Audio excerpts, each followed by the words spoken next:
This conference will now be recorded. This conference will now be recorded.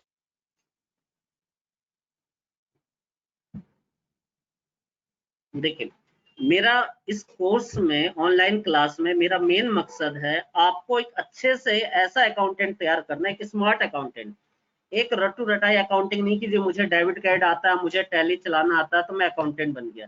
नहीं, एक smart accountant वो होता है कि जो डॉक्यूमेंट के बेस पर एक अच्छी अकाउंटिंग आगे का भविष्य का देखता है कि इसका ऑब्जेक्ट, इसका इफेक्ट भविष्य में कहाँ पड़ेगा।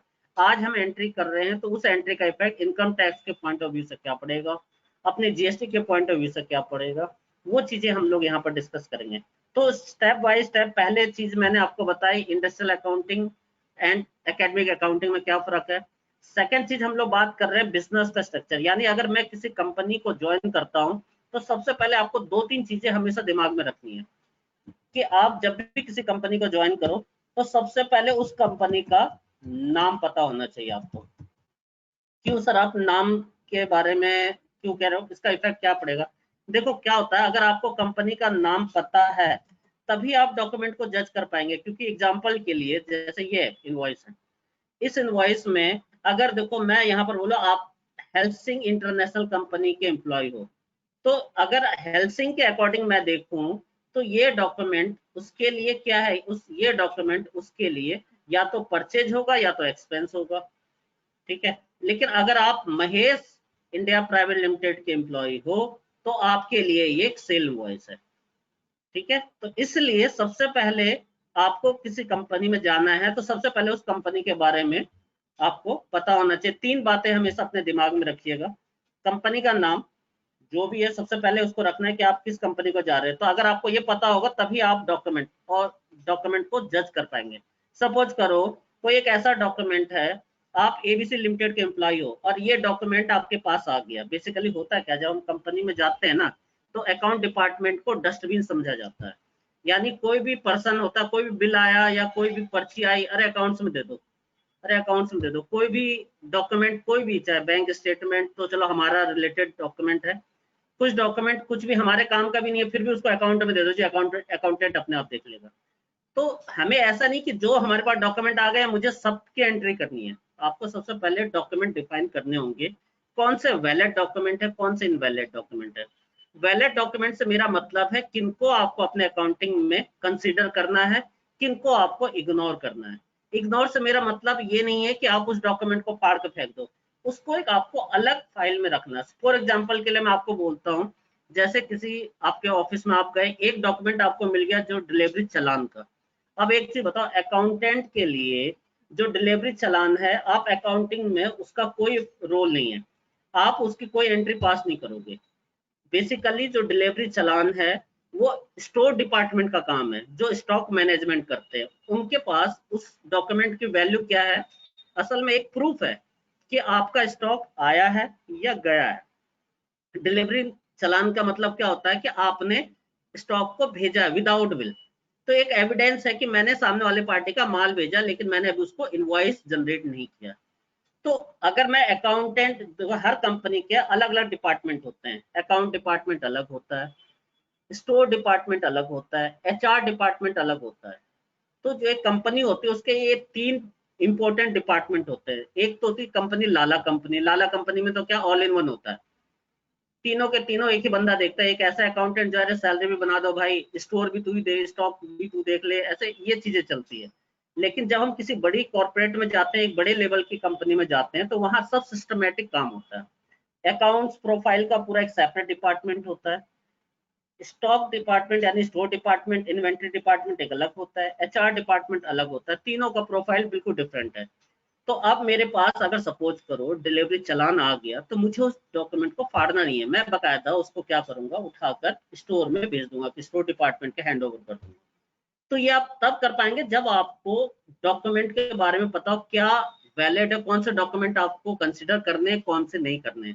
तो इस वाली क्लास में हम लोग उसको भी सीखेंगे कि कौन कौन से ऐसे डॉक्यूमेंट होते हैं। क्योंकि देखिए आप अभी वर्किंग नहीं है, जो वर्किंग है उसे पता है कि उसके पास क्या होता है, एक बंच आ जाता है, अरे ये सब अकाउंट में। क्योंकि मैंने कहा ना, बॉस और आपके other staff other higher staff, उनका क्या सीन होता है कि कोई भी डॉक्यूमेंट आए अकाउंट डिपार्टमेंट को फॉरवर्ड करो, अकाउंट डिपार्टमेंट को फॉरवर्ड करो, क्या है उसने अकाउंटेंट का मतलब का है भी नहीं भी है तो उसको कोई लेना नहीं, वो जस्ट अपने टेबल को खाली करके दूसरे के टेबल पे जमा करता रहेगा इस तरह का। और आपका काम ऐसा थोड़ी है कि जो भी डॉक्यूमेंट आ गया आपको क्या करना है, सबसे पहले उनको फिल्टर करना है, कौन से डॉक्यूमेंट आपके मतलब के हैं, कौन से डॉक्यूमेंट आपके मतलब, उसमें से कई डॉक्यूमेंट तो आपको ऐसे मिलेंगे, जैसे सपोज करो आप एबीसी कंपनी के एम्प्लॉय हो, अब आपके पास बिल आ गया ये वाला, आप बताओ इसमें एबीसी का तो कहीं पर नामो निशान नहीं है, ना बायर की जगह ना सेलर की जगह, तो आपके लिए तो वो डॉक्यूमेंट वैसे ही इनवैलिड है। क्यों? क्योंकि आप भाई आप जिसकी कंपनी में आपने ज्वाइन किया एबीसी लिमिटेड, अब आपके पास बिल में कहाँ एबीसी का नाम तो कहीं आ नहीं रहा सर, तो नहीं आ रहा तो आप उस डॉक्यूमेंट को अलग रखोगे और जिसने आपको वो डॉक्यूमेंट दिया है उससे आप दोबारा कंसल्ट करोगे कि सर ये वाला डॉक्यूमेंट हमारी कंपनी का तो है ही नहीं, तो हम इसको कंसिडर कैसे करेंगे, आपने मुझे शायद गलती से ये डॉक्यूमेंट दे दिया। तो वो सारी चीजें तभी जाके क्लियर होंगी जब आपको डॉक्यूमेंट के बारे में आप अवेयर होगे। ठीक है, तो फहीम जी एक बार आप अपना माइक ऑन कीजिए, मैं 2-3 चीजें आपसे पूछूं जो अभी मैंने बताया। अभी जो जी मैंने सर। आपको बताया आपको समझ में आया कि क्या जी जी असल समझ में गया। इंडस्ट्रियल के अंदर क्या कितनी सारी चीजें होती है। जी सर समझा, समझ गया। तो हमें क्या होता है ना, जब हम कंपनी को ज्वाइन कर, हमारा मकसद है आपको ऐसी ट्रेनिंग देना ताकि कल को अगर आप सीखने के बाद अगर किसी कंपनी में जाओ ना तो आपको कोई ऐसी प्रॉब्लम ना आए कि मुझे ये चीज तो नहीं आता, क्योंकि वहां पर आपको इस तरह की एंट्री नहीं पूछेगा। वो तो देखो ओरली तो आपसे ऐसे पूछेगा, अच्छा बताओ कि अगर मैं कैश डिपॉजिट हुआ बैंक में तो क्या एंट्री होगी, अच्छा बैंक से कैश विड्रॉल किया तो क्या एंट्री होगी, ये तो आप सरल से बता दोगे।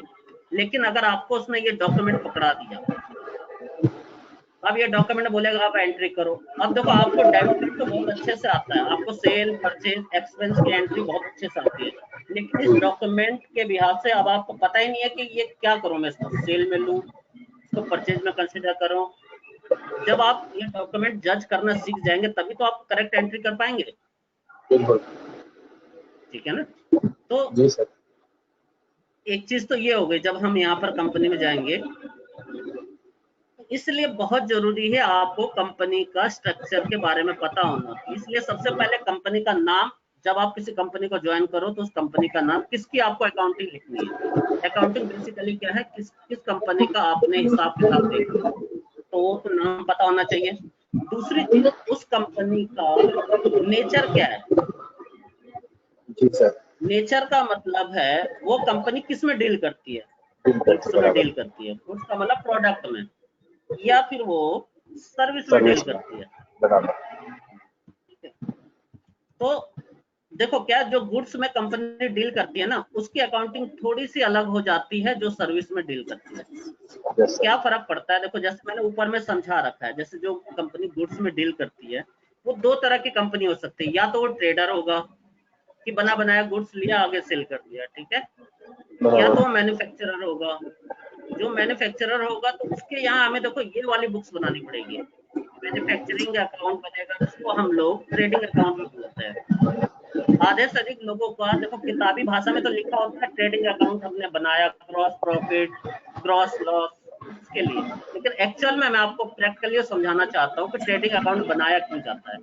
ट्रेडिंग अकाउंट असल में कंपनी, मैन्युफैक्चरिंग कंपनी इसलिए बनाती है ताकि जो वो गुड्स को प्रोड्यूस कर रही है ना उसकी कॉस्टिंग का पता चल सके कि उस पर लागत कितनी आ रही है। जी सर। ठीक है, और उसका हमारा ग्रॉस मार्जिन क्या है, जो मेरी उस प्रोडक्शन की कॉस्ट देन मैं उसको कितने में बेच रहा हूँ, उसको बोलते हैं हम लोग ग्रॉस मार्जिन। जी सर। उसके बाद हमारा profit and loss her company का बनेगा, जो गुड्स में डील कर रही है उसका प्रॉफिट एंड लॉस अकाउंट बनेगा। Then finally balance sheet. Balance sheet, P and L और बैलेंस शीट में फर्क क्या है आपको बताता हूँ। पी&एल बेसिकली क्या होता है, हमें उस कंपनी का एक स्टेटमेंट होती है जो एनुअली स्टेटमेंट तैयार की जाती है, जिसका मकसद बेसिकली होता है उस कंपनी का profit and loss account banana. Company कितना प्रॉफिट कर रही है कितना लॉस कर रही है, वो जब तक हम स्टेटमेंट नहीं बनाएंगे हमें नहीं पता चलेगा कि पूरे साल में जिस बिजनेस को मैं चला रहा हूँ उस बिजनेस में मैं प्रॉफिट पे कर रहा हूँ या लॉस पे जा रहा हूँ, कितने में ओवरहेड यानी एक्सपेंस को हम दूसरी भाषा में ओवरहेड बोलते हैं, तो कितने ओवरहेड मेरे एक्सेस हो रहे हैं जिनको मैं कंट्रोल कर सकता हूँ। यानी बेसिकली प्रॉफिट एंड लॉस आपका एक्सपेंस और इनकम की ही एक तरह की स्टेटमेंट होती है। बैलेंस शीट में क्या आ जाता है कि एक टाइम फ्रेम में, जैसे हमारा इनकम टैक्स ने हमें एक फाइनेंशियल ईयर दिया हुआ है जिसको हम फाइनेंशियल ईयर बोलते हैं, एक टाइम फ्रेम है, यानी 12 महीने का रिकॉर्ड का स्टेटस हमें गवर्नमेंट को देना है और या मैनेजमेंट को देना है। देखो ये जो हम रिपोर्ट हम लोग काम करते हैं एज अकाउंटेंट, हमारा मकसद किसको फॉलो करना है। हम लोग या तो मैनेजमेंट के लिए काम करते हैं, मैनेजमेंट को जरूरत होती है कि अच्छा बताओ मेरा कितना एक्सपर्टीज का बंदे का कितना पैसा लेना है, कितना देना है। दूसरा, गवर्नमेंट को हमारी जरूरत होती है क्योंकि गवर्नमेंट की रिटर्नें जाती है, कंप्लायंसेस जाते हैं, जो गवर्नमेंट टैक्स हमसे वसूलती है उसको कंप्लायंस को हमने बनाना कैसे है, सही बना रहे हैं गलत बना रहे हैं, उसका टैक्स सही कैलकुलेट कर रहे हैं गलत कैलकुलेट कर रहे हैं। इसलिए हमें गवर्नमेंट को भी, अगर हम गलत कैलकुलेट कर रहे हैं तो हमें पेनल्टीज लगती हैं। तो इसीलिए कंपनी चाहती है कि मेरे यहाँ अगर कोई अकाउंटेंट आ रहा है तो वेल नॉलेज वाला चाहिए। ऐसा नहीं कि उसको जो डेबिट कार्ड आता है, डेबिट कार्ड के बिहाफ से आपको सिलेक्शन नहीं होता। अगर आपको टैक्स की भी अच्छी नॉलेज है और अकाउंटिंग की एक अच्छी नॉलेज है आपको, तो आपको तुरंत सिलेक्शन हो जाता है। अगर मैं कहता हूँ आपको अच्छी पकड़ हो गई ना, तो आपको किसी ऐसा नहीं है कि आपको जॉब के लिए बहुत ज्यादा फाइट करना पड़ेगा। खाली बस आपका इंटरव्यू कंडक्ट होना चाहिए, इंटरव्यू कंडक्ट हो जाएगा तो सामने वाले को समझ में आ जाएगा आपकी नॉलेज की डेप्थ कितनी है। ठीक है, तो दूसरी चीज हम लोग बात करते हैं, अब हम लोग बात करते हैं सर्विस में। अगर सर्विस वाली कंपनी है, जैसे क्या होता है, जैसे बीपीओ हो गया, कॉल सेंटर्स हो गए, ठीक है, बीपीओ केपीओ ये जितनी भी चीजें हैं, कुछ कंपनी होती है जैसे सर्विस में डील करते हैं। जैसे अभी एक किस्म से मेरी जो कंपनी है वो भी सर्विस में डील कर रही है, क्योंकि मैं आपको क्लासेस दे रहा हूँ, मैं कोई प्रोडक्ट तो बेच नहीं रहा। तो ये भी एक तरह का सर्विस की सर्विस फ्रेम में हम लोग काम करते हैं। हमारा यानी नेचर क्या है सर्विस का। तो मेरे यहाँ पर बुक्स ऑफ अकाउंट कैसे तैयार होंगे, मेरे यहाँ पर sir income and expense account होंगे। सर आपके यहाँ प्रॉफिट एंड लॉस नहीं बनेगा। देखिए प्रॉफिट एंड लॉस और इनकम एंड एक्सपेंस दोनों हैं तो एक ही चीज, लेकिन क्या है दोनों स्टेटमेंट अलग अलग है। दोनों का मकसद एक है, उस बिजनेस का प्रॉफिट एंड लॉस जनरेट करना, पता लगाना कि उस कंपनी का क्या प्रॉफिट हो रहा है क्या लॉस हो रहा है। लेकिन दोनों के केस में, गुड्स के केस में प्रॉफिट एंड लॉस बनाया जाता है, सर्विस के केस में इनकम एंड एक्सपेंस अकाउंट बनाया जाता है। ठीक है, अब देखिए क्या फर्क है सर दोनों में। फर्क मैं बताता हूँ। जब हम कोई प्रॉफिट एंड लॉस अकाउंट तैयार करते हैं तो आपने देखा होगा प्रॉफिट एंड लॉस का फॉर्मेट क्या होता है। सबसे पहले हमें ओपनिंग स्टॉक बताया जाता है, एक तरफ आपका opening stock, then purchase, then आपके एक्सपेंस, और आपके दूसरी तरफ क्रेडिट के साइड में आपकी नेट, आपकी सेल कितनी सेल हुई है, कितना क्लोजिंग स्टॉक आपके पास बचा है, देन अदर इनकम। तो यहाँ पर दो चीजें, दो हेड, एक हेड है आपका स्टॉक। तो अगर मैं अपने बिजनेस की बात करूं, मेरा बिजनेस सर्विस सेक्टर में है, तो मेरे यहाँ तो कोई स्टॉक हो ही नहीं सकता, पहली बात तो, ठीक है ना। और दूसरी चीज, यहाँ पर मेरे यहाँ कोई परचेज भी नहीं होगी। आप याद रखना, अगर सपोज करो आप किसी सर्विस कंपनी, अगर मेरी कंपनी के आप एम्प्लॉय बन रहे हो, तो मेरे यहाँ पर तो पहली बात कोई परचेज की एंट्री पास नहीं होगी। क्यों नहीं होगी सर? क्योंकि मैं कोई गुड्स में डील नहीं करता। जब मैं गुड्स में डील नहीं करता तो परचेज किस चीज की? तो मेरे यहाँ पर फिर क्या होगा सर, दो ही चीज होंगे, या तो एक्सपेंस या तो वो इनकम। ठीक है, लेकिन अगर आप गुड्स में डील कर रहे हैं तो वहां पर आपको ट्रेडिंग और मैन्युफैक्चरिंग में भी अकाउंटिंग बदल जाती है। कैसे सर? अगर सपोज करो आप ट्रेडिंग कंपनी को ज्वाइन करते हो जो ट्रेडिंग में डील करती है, तो वहां तो कुछ नहीं, वहां तो सिंपल सा आपको P&L बनाना है, बैलेंस शीट बनाना है। लेकिन अकाउंटिंग में जैसे एक्सपेंस, इनकम, वहां पर आपके सभी के सभी income and expense indirect mode के होते हैं। असल में हमारा जो एक्सपेंस और इनकम होते हैं ना, डायरेक्ट और इनडायरेक्ट दो तरह के होते हैं।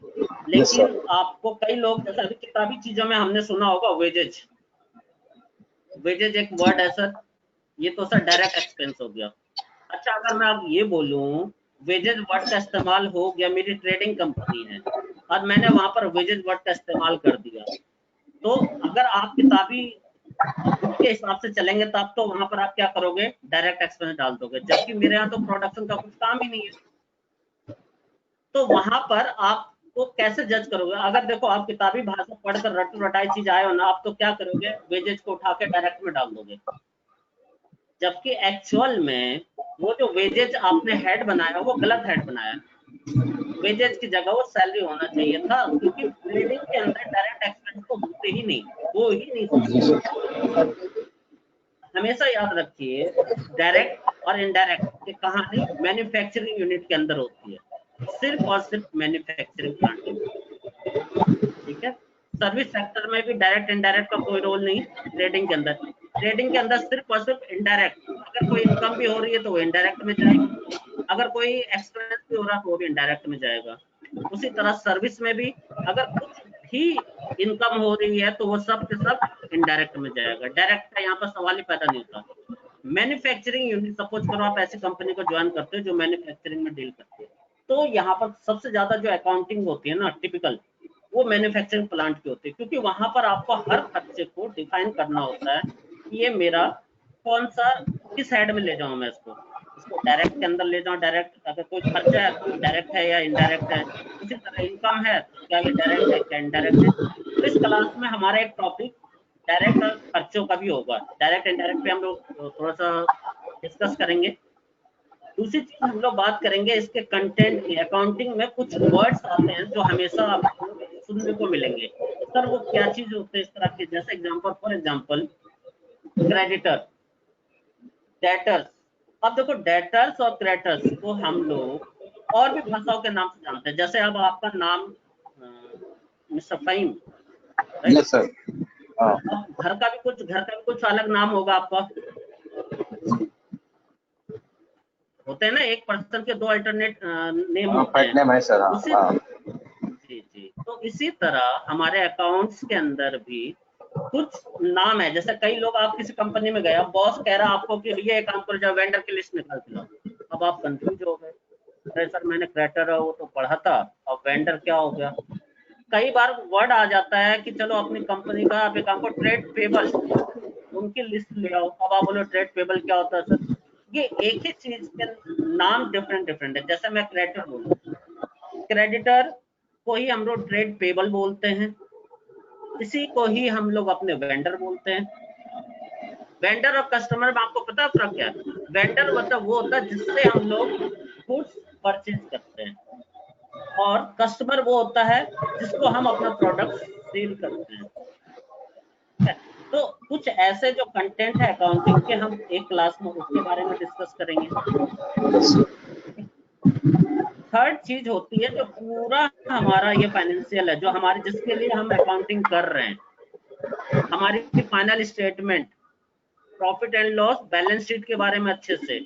अगर आपको किसी कंपनी का बैलेंस शीट को पढ़ना है, कैसे पता चलेगा? अगर मुझे किसी कंपनी की P&L और बैलेंस शीट मिल जाए, आपने देखा होगा जब हम किसी बैंक में लोन के लिए अप्लाई करते कोई कंपनी, तो उसका क्या कहता है, सबसे पहले जो लोन डिपार्टमेंट है वो उस कंपनी का फाइनेंशियल मांगता है लास्ट 3 ईयर का। वो फाइनेंशियल इसलिए मांगते हैं ताकि वो उस कंपनी की स्टेटमेंट चेक कर पाए, स्टेटस क्या उस कंपनी का, पहले फर्स्ट ईयर में कितना ग्रोथ किया, आगे ग्रोथ कर भी रही है नहीं कर रही है, उसके कितने लायबिलिटीज है, उसके ऊपर लायबिलिटीज मतलब होता है देनदारी, कितने उसके पास एसेट्स है, कल को अगर उसने लोन नहीं दिया तो मैं उसका वर्थ कैसे निकालू उस कंपनी की, तो उसके एसेट्स की वैल्यू के बिहाफ पर, ठीक है। तो ये सारी चीजें हमारी इसी क्लास में होगी, इंडस्ट्रियल अकाउंटिंग। तो एटलीस्ट इंडस्ट्रियल अकाउंटिंग के अंदर अब सबसे बड़ी चीज है, इसके अंदर एक छोटा सा बेसिक क्लास हम लोग ये भी डालेंगे, एक एंट्री लेवल का। असल में मैं क्लियर कॉन्सेप्ट क्लियर करना चाहता हूँ कि अगर आप डेबिट क्रेडिट करते हैं तो डेबिट क्रेडिट अभी तक आप नॉर्मली कर रहे थे, अभी आप किसी एंट्री को समझने से पहले डेबिट क्रेडिट कैसे करना है, जरूरी नहीं है। हमने यहाँ पे गोल्डन रूल तो सबने सुना होगा जो अकाउंटिंग प्रोफाइल के होंगे, पर्सनल, रियल, नॉमिनल का। एक गोल्डन रूल के अलावा एक डायमंड रूल होता है, जो बेसिकली यूनिवर्स में इंटरनेशनल अकाउंटिंग मेथड है, डायमंड रूल। और आपको मैं बता दूं, जो हम अकाउंटिंग सीख रहे हैं ना, ये अकाउंटिंग ओवरऑल यूनिवर्स में एक ही है। जो पूरा अकाउंट डिपार्टमेंट है वो बेसिकली 4 चीजों पर टिका हुआ है, यानी 4 पिलर। 4 कॉलम पे टिका हुआ। पहला कॉलम इनकम, दूसरा कॉलम एक्सपेंस, तीसरा कॉलम एसेट, चौथा कॉलम लायबिलिटीज। अगर आपको इन चारों के बारे में अच्छी पकड़ है ना, आप अकाउंट्स की फिटिंग तैयार कर, ठीक है। यस तो अब आपको कॉन्सेप्ट इसका क्लियर हो गया। तो आज की क्लास जी को हम लोग यहीं पर होल्ड करते हैं। असल में कल आवाज क्लियर नहीं आ रही थी, बाकी का और भी स्टूडेंट है वो सारे कलर हो जाएंगे, तो एटलीस्ट हम लोग स्टार्ट करेंगे अब अपना आगे से 1 बाय 1 स्टेप। पहले हम लोग बेसिक चीज से स्टार्ट करेंगे एक दिन, जिस दिन मैं आपको गोल्डन और डायमंड रूल को बाइफरकेट करूंगा अच्छे से, ताकि अगर कहीं पर आपको अगर अकाउंटिंग एंट्री में थोड़ी बहुत भी दिक्कत आ रही है, 30% भी दिक्कत आ रही है, तो मैं चाहता हूँ आपको अकाउंटिंग एंट्री में तो उन्हीं की भी गलती ना हो। रीजन क्या है, एक आपने देखा होगा बड़ी से बड़ी कंपनी का सारा का सारा डिपेंड करता है आपके डेबिट और क्रेडिट पे। अगर जी आपने सर। किसी एंट्री को डेबिट क्रेडिट गलत कर दिया, पहला चीज तो आपके अकाउंटिंग रिकॉर्ड गलत हो गए। दूसरी चीज, अगर आपने हेड उसके गलत में डाल दिए, देखिए क्या होता है, हेड क्या होता है, मैंने आपको 4 कॉलम बताए थे, 4 कॉलम का पता आपने क्या करना था, आपने एसेट्स था, आपने उठाकर उसको लायबिलिटीज में डाल दिया, तो उसका पूरा हो जाएगी, ठीक है। टाइप ऑफ ट्रांजैक्शन, ये हमें बिल्कुल 3-4 चीजें हम लोग सीखेंगे। सबसे पहले हेड कौन से बनने चाहिए, हेड नेम। ऐसा तो नहीं है कि कोई भी, इसका भी कोई रूल रेगुलेशन तो होगा कि आप कोई अकाउंटिंग हेड बना रहे हैं। फॉर एग्जांपल जैसे यहाँ पर देखिए, मैं आपको किताबी भाषा से समझाता हूँ। जैसे यहाँ पर परचेज गुड्स फ्रॉम रमन, हमेशा क्या होता है, ट्रांजैक्शन, दो लोग ट्रांजैक्शन, हम लोग क्या अकाउंट बिजनेस के अंदर ट्रांजैक्शन को कंसिडर करते हैं। अब ट्रांजैक्शन तो बहुत सारी चीजें होती है, सब्जी रोटी, अगर मैंने एक दूसरे से, ए ने बी से सब्जी ली, एक ने रोटी दी, एक ने सब्जी दी, तो ये भी तो एक ट्रांजैक्शन है। तो अकाउंट्स में क्या हमें हर ट्रांजैक्शन को रिकॉर्ड करना होता नहीं, ओनली जो मनी फॉर्म में, मॉनेटरी फॉर्म में होती है, मनी के फॉर्म में। और मनी भी किसका, मनी जिस, मैंने आपको अभी स्टार्टिंग में बताया ना कि आपको सबसे पहले अपनी कंपनी का नाम पता होना चाहिए। अगर आपकी कंपनी का एक्सपेंस हो रहा है, आपकी कंपनी के पैसे की बात हो रही है, तभी आपको उसको रिकॉर्ड करना है। पता चला आपके पड़ोसी ने फ्रिज लिया, अब आपके पास उसका आया, तो आपके किसी काम का नहीं है वो, आपको उसको कंसिडर नहीं करना। आपको तो वो देखना है कि वो ट्रांजैक्शन आप जिसका कीपिंग कर रहे हो, जिसकी आप अकाउंटिंग कर रहे हो, उस कंपनी का अमाउंट यूज हो रहा है या नहीं हो रहा। अगर उसका अमाउंट यूज हो रहा है तो उस ट्रांजैक्शन को आपको सबसे पहले रिकॉर्ड करना, ठीक है। हाँ सर। तो ये सारी चीजें आपको एक बारीकी से हमें सीखना पड़ेगा, क्योंकि अगर हम यहाँ पर गड़बड़ करेंगे ना, हेड नेम में हेड नेम गलत बना दिया, इसका डेबिट क्रेडिट हमने गलत कर दिया, प्लस इसका अंडर ग्रुप गलत रहता है। अगर मैं इस ट्रांजैक्शन पे आपको समझाऊं एक छोटी सी चीज, purchase goods from Raman, Raman से मैंने गुड्स परचेज किया, तो परचेज तो एक हेड मेरा बन गया परचेज, दूसरा हेड बन गया रमन। तो यहाँ पर रमन एक नाम है। अब सर किसी कैटेगरी में डालना पड़ेगा ना, अकाउंटिंग के किस कैटेगरी में आता है ये, सर रमन परचेज कर रहे हैं तो रमन मेरा क्रेडिटर है। अगर मैं क्रेडिटर की जगह इसको डेटर बना दूं तो इसकी स्टेटमेंट गलत हो जाएगी ना। तो ये चीजें हम लोग बेसिक लेवल में, मैं चाहता हूं कि मैं पहले बेसिक से स्टार्ट करूं। एक दिन की क्लास होगी, उस दिन हमारा अच्छे से समझ में आ जाएगा कि असल में मैं चाहता हूँ 1% भी इसमें गलती ना हो डेबिट और क्रेडिट को लेकर। किताबी चीजों को आप छोड़ दीजिए, थोड़ा सा आप प्रैक्टिकल लेवल में आप मेरे साथ सीखिए, आपको अच्छे से समझ आएगा। बहुत सारी कमियां आपको खुद ब खुद अपना कॉन्सेप्ट आपका क्लियर हो जाएगा डेबिट क्रेडिट को लेकर, और आप टच वुड जीवन में कभी आप डेबिट क्रेडिट में गलती कभी भी नहीं करेंगे। तो ये सारी चीजें आपको यहाँ पर इसी क्लास में बेसिक मिलेगी, ठीक है। ठीक है सर। सर कुछ मुझे पूछ सकता हूँ क्या? बात करिए, हमारे इसमें जो क्वारी का भी रहेगा, आप बोलिए। मुझे ये पूछना था सर, इसमें जब मतलब पूरा प्रैक्टिकली मतलब बैलेंस शीट वगैरह भी बनाना सिखाया जाएगा ना? प्रैक्टिकली क्लास है ये, थ्योरिटिकल कुछ नहीं, एकेडमिक कुछ नहीं है ये। ठीक है सर। अभी तक जो मैंने आपको पूरी क्लास समझाई, आप अच्छे से समझ में आया होगा कि सारी की सारी चीजें प्रैक्टिकल पॉइंट ऑफ व्यू पे थी, एकेडमिक कहीं नहीं है ये। तो जब हम कंपनी का बैलेंस शीट ड्राफ्ट करेंगे, P&L तैयार करेंगे, तो सारी चीजें हमारी प्रैक्टिकल बेसिस पे होगी। कंपनी का पॉइंट ऑफ व्यू से आपको सिखा रहा है, हम लोग ट्रेनिंग दे रहे हैं। हम ये चाहते हैं कि अगर मेरा कोई स्टूडेंट इस क्लास को ज्वाइन करता है तो उसको कभी भी कोई प्रॉब्लम ना आए। वो अगर किसी कंपनी को तुरंत ज्वाइन करता है तो उसको वहां पर कोई भी प्रॉब्लम नहीं आए कि मुझे ये काम नहीं आता। वो सारी चीजें हम आपको अपना एक्सपीरियंस आपके साथ शेयर करते हैं। जी सर, समझ गया। ठीक है, तो आई ठीक है होप सर। आपको ये क्लास समझ में आ गई होगी, कॉन्सेप्ट क्लियर जी हो जी गया क्या हमने इसमें हाँ सीखना सर। है।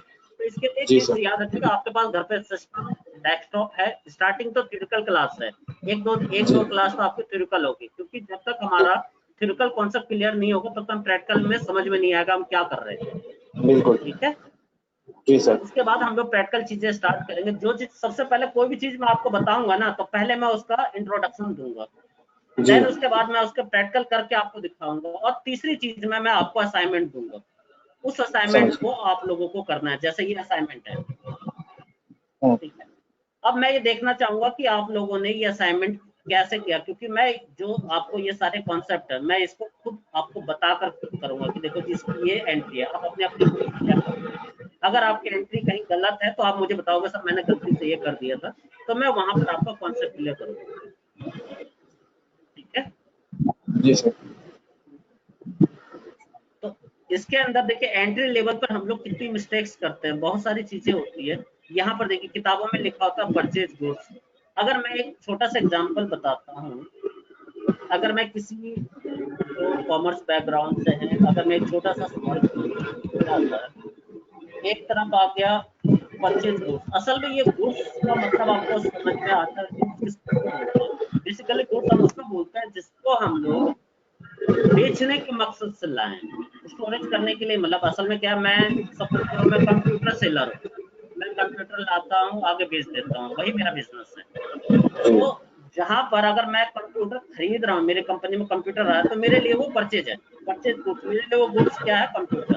आपको सबसे पहले फाइंड करना पड़ेगा कौन सा प्रोडक्ट आपका गुड्स है कौन सा नहीं। अब सपोज करो आप ऐसे कंपनी को ज्वाइन करते हो जो कंप्यूटर सेल परचेज का काम करती है। ठीक है, अब आपने उस कंपनी में बॉस ने समोसे मंगा लिए, अब बिल आ गया जी परचेज समोसा।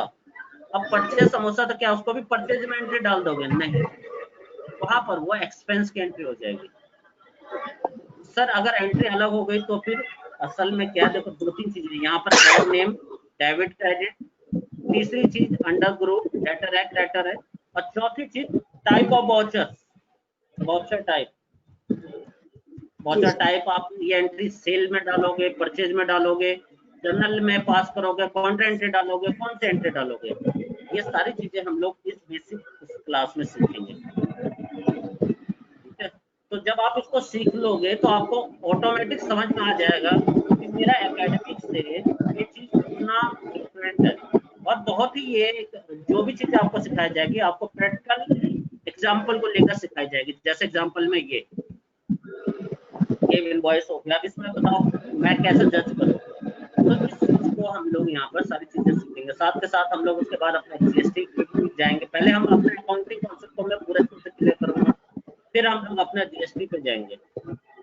ठीक है, जी सर। तो और कोई क्वेश्चन आपका? नहीं सर।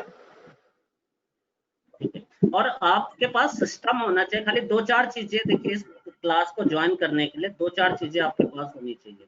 मैं यहाँ पर मार्क कर देता हूँ। सबसे पहले आपके पास एक सिस्टम होना चाहिए। सबसे पहले तो आपके पास स्मार्टफोन होना चाहिए। जी। दूसरा आपके पास इंटरनेट होना चाहिए।